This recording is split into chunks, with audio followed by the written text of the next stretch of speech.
student, how are you? This is Dr. Chavi. Welcome to my channel Krishna Institute of Law. आज के lecture में हम बात करेंगे कि डिफरेंट कंट्रोल प्रोसीजर अडॉप्ट करती है पार्लियामेंट अपने डेलीगेटेड लेजिस्लेशन के लिए। तो उसमें बहुत सारे कंट्रोल होते हैं। तो आज के लेक्चर में हम बात करेंगे पार्लियामेंट्री या फिर लेजिस्लेटिव कंट्रोल। देखिए, आपको पता है कि आज का जो स्टेट है वो वेलफेयर स्टेट हो गई है। तो जो पार्लियामेंट है उसे सिर्फ देश को प्रोटेक्ट नहीं करना है, उसे सिर्फ लॉ एंड ऑर्डर मेंटेन नहीं करना है, उसे और भी बहुत सारे काम करने होते हैं। उसे अपने कंट्री को जो है डेवलप भी करना है, उसे अपने सिटीज़न के वेलफेयर के लिए भी काम करना है, उसे अपने देश के इंफ्रास्ट्रक्चर को भी जो है प्रमोट करना है। तो उसके पास हेल्थ रिलेटेड भी वर्क होता है, एजुकेशन रिलेटेड भी वर्क होता है, उसे सारी फैक्ट्री भी इस्टेब्लिश करवाने में लोगों की मदद करनी होती है, उसे एक्सपोर्ट इंपोर्ट में भी हेल्प करना होता है, उसे टैक्सेशन मैटर को भी रेगुलेट करना होता है, उसे कस्टम को भी रेगुलेट करना होता है। तो जब पार्लियामेंट के पास इतने सारे काम होते हैं तो सारे काम पार्लियामेंट खुद नहीं कर सकती, तो वो अपनी बहुत सारी पावर जो है एग्जीक्यूटिव को डेलीगेट कर देती है। तो वो कहती है कि जो मैं कानून बना रही हूँ इसी तरह से आप मेरे जो ऑब्जेक्टिव है उसके हिसाब से कानून बनाइए, और वो कानून बनाने की पावर डेलीगेट कर देती है एग्जीक्यूटिव को। अब एग्जीक्यूटिव जो है जिन मैटर को डेलीगेट किया गया है उन पे वो अपने कानून बनाती है। अब जो एग्जीक्यूटिव कानून बनाती है उसको हम रूल्स, रेगुलेशन, बाय लॉज के नाम से जो है जानते हैं। तो अब पार्लियामेंट ने डेलीगेट तो कर दिया, लेकिन मेन रिस्पॉन्सिबिलिटी पार्लियामेंट की ही रहती है कि जो डेलीगेटेड हमने पावर करी है एग्जीक्यूटिव उसका मिसयूज तो नहीं कर रही है, और कानून जो भी वो बना रही है वो देश के नागरिकों के लिए और देश के भले के लिए बना रही है। क्योंकि कभी कभी क्या होता है, जब एग्जीक्यूटिव पे ज़्यादा पावर आ जाती है तो वो उसको मिसयूज भी करने लगती है। तो इसीलिए पार्लियामेंट देश के लोगों के प्रति अकाउंटेबल होती है, तो इसलिए वो एग्जीक्यूटिव पर पूरा कंट्रोल रखती है। तो वो ये देखती है कि जो कानून बनाए जा रहे हैं, जो रूल्स रेगुलेशन बनाए जा रहे हैं वो ठीक भी बन रहे हैं या नहीं बन रहे हैं, उन रूल्स के थ्रू वो कुछ अपनी पावर को मिसयूज तो नहीं करेगी, और वो रूल्स जो हैं देश के लिए और देश के सिटीजन की वेलफेयर के लिए ही बनाए जा रहे हैं। तो इसलिए जब पार्लियामेंट कंट्रोल करती है तो उसको हम बोलते हैं पार्लियामेंट्री कंट्रोल। यहाँ पे पार्लियामेंट कंटेंट देखती है कि जो रूल्स रेगुलेशन बनाए जा रहे हैं वो जो ऑब्जेक्टिव पार्लियामेंट के हैं उन्हीं के हिसाब से बन रहे हैं। तो जब हम रूल्स रेगुलेशन के कंटेंट को देखते हैं तो उसको बोलते हैं पार्लियामेंट्री कंट्रोल। अब इसके बहुत सारे मेथड होते हैं कि किस तरह से पार्लियामेंट कंट्रोल एक्सरसाइज करती है एग्जीक्यूटिव पर। तो दो मेन कंट्रोल है, एक है आपका डायरेक्ट कंट्रोल, दूसरा होता है आपका इनडायरेक्ट कंट्रोल। तो सबसे पहले हम देखते हैं डायरेक्ट कंट्रोल। देखिए, डायरेक्ट कंट्रोल में क्या होता है, तीन तरह के कंट्रोल होते हैं, सिंपल लेइंग, नेगेटिव लेइंग और अफर्मेटिव लेइंग। यहाँ पे लेइंग का मतलब है कि जैसे ही एग्जीक्यूटिव डेलीगेटेड लेजिस्लेशन बनाती है तो उसे पार्लियामेंट के टेबल पे जो है उसे ले करना होता है, मीन्स प्लेस करना होता है, तो इसको बोलते हैं लेइंग। अब ये लेइंग भी तीन तरह की होती है, सिंपल, नेगेटिव और अफर्मेटिव। तो जैसे ही एग्जीक्यूटिव ने अपने रूल्स रेगुलेशन बनाए और उसे ऑफिशियल गजट में पब्लिश किया, तभी उसे साथ के साथ उसे पार्लियामेंट में जो है उसे प्लेस करना होता है। यहाँ पे सिर्फ उसका ये पर्पस होता है एग्जीक्यूटिव का कि मुझे पार्लियामेंट को इन्फॉर्म करना है कि ये वाले रूल्स रेगुलेशन हम लोगों ने बनाए हैं। तो जब पर्पस सिर्फ इन्फॉर्मेशन का होता है, उसे पार्लियामेंट से कोई अप्रूवल नहीं लेनी है, उसको सिर्फ इन्फॉर्म करना है कि ये वाले rules regulation under the delegated legislation हमने बनाए हैं, तो इसको बोलते हैं सिंपल लेइंग। तो जैसे ही रूल्स पार्लियामेंट में प्लेस किए जाते हैं उसी वक्त वो रूल्स जो हैं इफेक्टिव हो जाते हैं। हाँ, बाद में अगर पार्लियामेंट उनको कैंसिल कर देती है तो फिर it ceases to be in operation, लेकिन जैसे ही वो पार्लियामेंट में रखते हैं वो तभी इफेक्टिव हो जाते हैं। तो इसी को बोलते हैं सिंपल लेन। सिंपल लेन क्लियर हो गया। इसमें हमें पार्लियामेंट, हम इस ऑब्जेक्ट से पार्लियामेंट में अपने रूल्स रेगुलेशन प्लेस नहीं करते कि हमें पार्लियामेंट से कोई अप्रूवल लेनी है, हमें सिर्फ पार्लियामेंट को इन्फॉर्म करना होता है। तो जब सिर्फ इंफॉर्मेशन के पर्पज से रखे जाते हैं तो उसको बोलते हैं सिंपल लेन। इसका एक एग्जाम्पल है, जैसे ऑल इंडिया सर्विस रूल्स 1968 में बने थे। तो इसमें पार्लियामेंट ने सेंट्रल गवर्नमेंट को पावर दी थी कि आप ये रूल्स बना सकते हो। तो जैसे ही सेंट्रल गवर्नमेंट ने ऑल इंडिया सर्विस रूल्स बनाए थे ऑल इंडिया सर्विस ऑफिसर के लिए, तो उन्होंने पार्लियामेंट की टेबल पे जो है उन्हें प्लेस कर दिया था, और जैसे ही प्लेस किया तभी ये वाले रूल्स जो थे वो वैलिड हो गए थे। तो ये था आपका सिंपल लेन। अब सेकंड आता है आपका नेगेटिव लेन।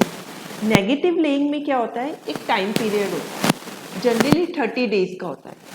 इसमें जो भी आपने डेलीगेटेड लेजिस्लेशन बनाया है, जो भी रूल्स रेगुलेशन एग्जीक्यूटिव ने बनाए हैं, वो पार्लियामेंट में जो है रखे जाते हैं, और वो 30 डेज के पीरियड के लिए, जनरली 30 डेज होता है, इसमें टाइमिंग भी चेंज हो सकता है, तो वो 30 डेज के लिए जो है पार्लियामेंट में रखते हैं।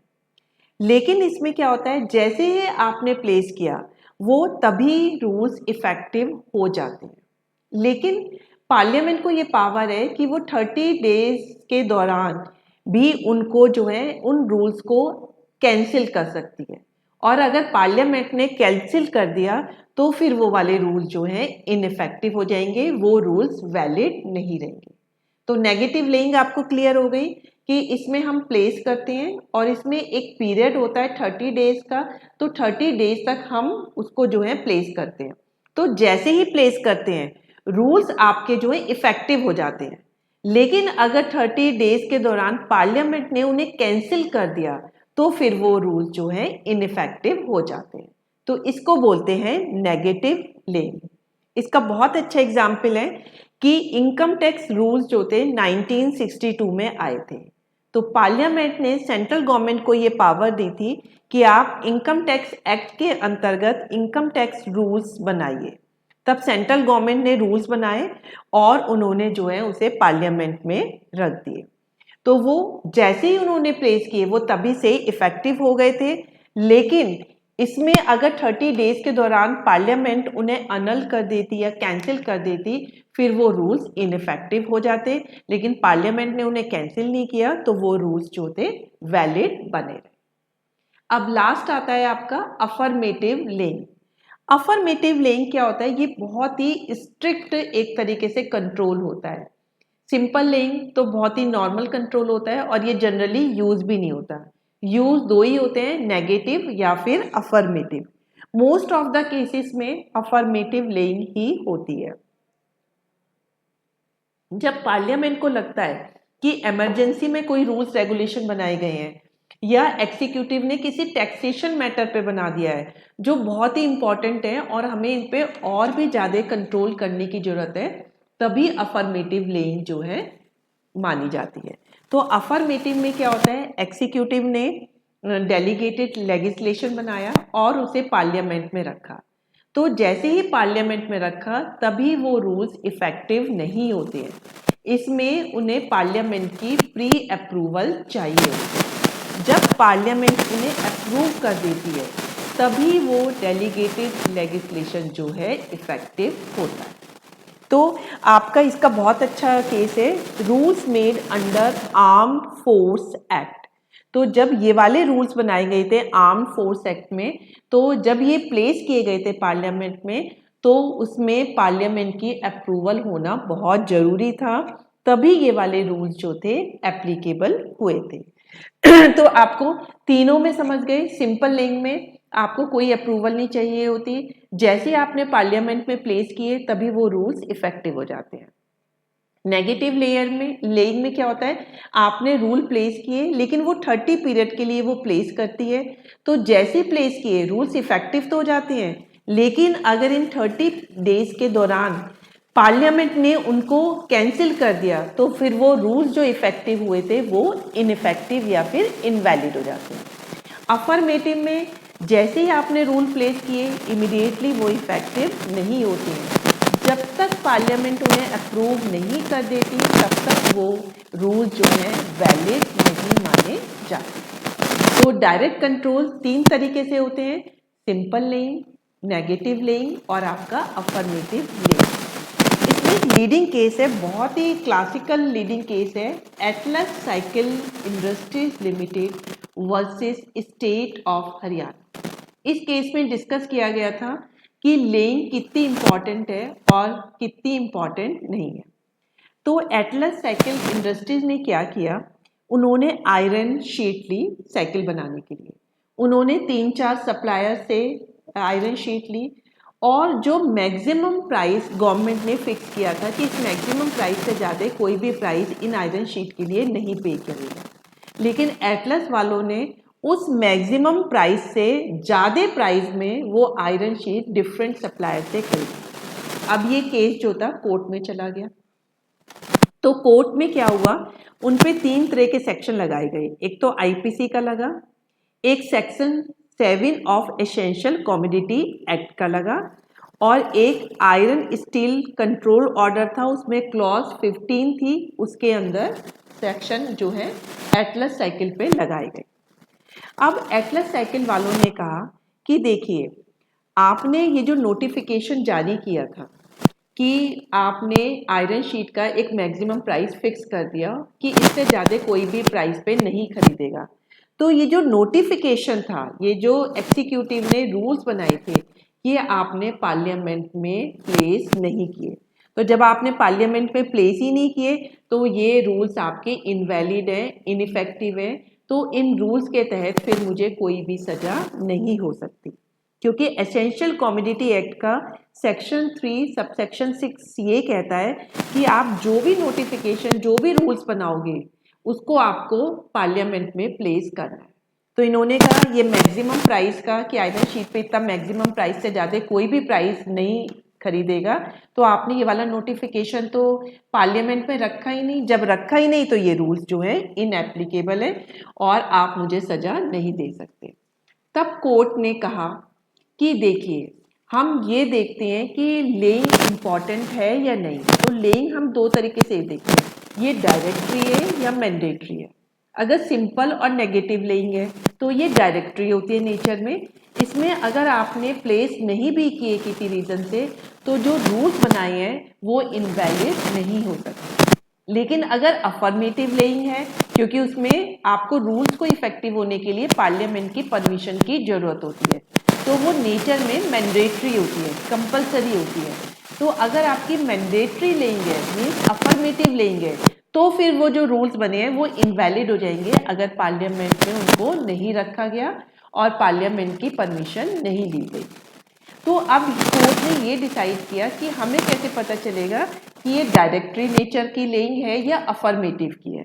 तो कोर्ट ने कहा कि हम इसमें 3-4 चीज़ें देखते हैं कि अगर पार्लियामेंट में आपको रूल्स रेगुलेशन प्लेस नहीं किए तो इन प्लेस ना करने से जनरल पब्लिक को कितनी इनकन्वीनियंस होगी। क्या इन रूल्स रेगुलेशन को मॉडिफाई करने की पावर पार्लियामेंट में है? अगर पार्लियामेंट में आपने ये वाले रूल्स रेगुलेशन नहीं रखे तो क्या पार्लियामेंट आप पे जो है पेनल्टी लगा सकती है। तो इस केस में माना गया ऐसा कुछ भी इंटेंशन जो थी पार्लियामेंट की नहीं थी, तो ये डायरेक्टरी नेचर की लेइंग थी, ना कि मैंडेटरी नेचर की। तो जो मैक्सिमम प्राइस का एक नोटिफिकेशन था कि आयरन शीट इस मैक्सिमम प्राइस से ज़्यादा कोई भी नहीं खरीद सकता था, तो ये वाले रूल्स इनवैलिड नहीं होंगे अगर उन्होंने उन्हें पार्लियामेंट में नहीं रखा। तो माना गया कि जो है एटलस साइकिल इंडस्ट्री के लिए वो रूल्स वैलिड रहेंगे और उसमें उसे सज़ा मिल सकती है। तो ये बहुत ही अच्छा केस था ये दिखाने के लिए कि डायरेक्टरी नेचर की लेइंग है या फिर वो आपकी मैंडेटरी नेचर की लेइंग है। तो ये था आपका डायरेक्ट कंट्रोल। अब नेक्स्ट आता है आपका 2 ही मेथड होते हैं, डायरेक्ट और इनडायरेक्ट। अब आपका आता है इनडायरेक्ट कंट्रोल। इनडायरेक्ट कंट्रोल में पार्लियामेंट खुद कंट्रोल नहीं करता, वो को ये जरूरत नहीं है कि वो सिंपल लेइंग करवाए या अफर्मेटिव या नेगेटिव लेइंग कराए, इसमें वो कंट्रोल करती है एक कमेटी के थ्रू। तो ये जो कमेटी होती है इसको कहते हैं committee on subordinate legislation of Lok Sabha. तो दो तरह की कमेटी होती है, एक committee on subordinate legislation of Lok Sabha और दूसरी कमेटी होती है राज्यसभा। तो इसमें 15 मेंबर होते हैं और इस कमेटी का जो चेयरमैन होता है वो लोकसभा का स्पीकर उसको नॉमिनेट करता है 1 साल के लिए, और ये चेयरमैन जनरली अपोजिशन से जो है चुना जाता है। और दूसरी कमेटी जो होती है सबऑर्डिनेट लेजिस्लेशन की, जो राज्यसभा की होती है, तो उसमें भी 15 मेंबर होते हैं और ये मेंबर्स जो हैं चेयरमैन ऑफ राज्यसभा चुनती है। तो इस कमेटी का ये काम होता है कि जो भी एग्जीक्यूटिव ने डेलीगेटेड लेजिस्लेशन बनाए हैं उनको वो अच्छे से स्क्रूटनी करें और वो ये देखें कि जो पार्लियामेंट का ऑब्जेक्टिव था उसी ऑब्जेक्टिव को ध्यान में रखते हुए ये कानून बनाए गए हैं या नहीं बनाए गए हैं। इन कानूनों से जनरल पब्लिक का तो कोई भी ऐसा नहीं हो कि हार्मफुल इफेक्ट वो जनरल पब्लिक को दे। कहीं ये वाले कानून किसी कोर्ट की जुरिडिक्शन को कम तो नहीं करते हैं, कहीं ये क्या है कि रिट्रोस्पेक्टिव नेचर से तो कानून नहीं बन रहे हैं, और कहीं ये ऐसा तो नहीं है कि ये नेचुरल जस्टिस को वायलेट कर रहे हैं या किसी चीज़ पे ये टैक्स लगा रहे हैं। तो इन सब चीज़ों को जो है ये कमेटी जो है सुपरवाइज करती है, देखती है, स्क्रूटनी करती है, फिर अपनी रिपोर्ट जो है पार्लियामेंट को देती है और पार्लियामेंट भी इस रिपोर्ट को काफ़ी वेटेज देती है और उसी हिसाब से फिर वो जो है एग्जीक्यूटिव की जो डेलीगेटेड लेजिस्लेशन की पावर है उसको कंट्रोल करती है। तो अब आपको इनडायरेक्ट कंट्रोल भी क्लियर हो गया होगा। तो अब आपको इस वीडियो से क्लियर हो गया कि पार्लियामेंट्री कंट्रोल कैसे होता है। जब हम उनके रूल्स रेगुलेशन बनाने की पावर को देखते हैं, उन्होंने क्या बनाया है, उसके कंटेंट को देखते हैं, तो ये कहलाता है पार्लियामेंट्री कंट्रोल। और ये दो तरीके से होता है, डायरेक्ट और इनडायरेक्ट। डायरेक्ट में हम जो है पार्लियामेंट के आगे अपने बनाए हुए कानूनों को एग्जीक्यूटिव रखती है और ये 3 तरीके से रख सकती है, सिंपल लेइंग, नेगेटिव लेइंग और अफर्मेटिव लेइंग। और सेकंड नंबर का कंट्रोल होता है इनडायरेक्ट कंट्रोल। इसमें वो डायरेक्टली पार्लियामेंट के सामने नहीं रखे जाते बल्कि पार्लियामेंट 2 कमेटी बना देती है। वो कमेटी देखती है कि ये जो लॉ बनाए गए हैं एग्जीक्यूटिव के द्वारा ये पार्लियामेंट के ऑब्जेक्टिव के थ्रू ही थे और वो जो पार्लियामेंट की एसेंशियल पावर है उस पर तो ये कानून नहीं बना, तो इस तरह से ये कंट्रोल को एक्सरसाइज करते हैं। आई डू होप कि आज आपको पार्लियामेंट्री कंट्रोल बहुत ही इजी लैंग्वेज में क्लियर हो गया होगा, क्योंकि बच्चों को ये पार्लियामेंट्री कंट्रोल समझ में ही नहीं आता, उनको ये बहुत ही डिफिकल्ट लगता है। तो अगर आपको मेरी ये वीडियो अच्छी लगी तो मेरे चैनल को सब्सक्राइब जरूर करिए और इसे लाइक और शेयर भी करिए। So that's all for today video lecture. Thank you very much.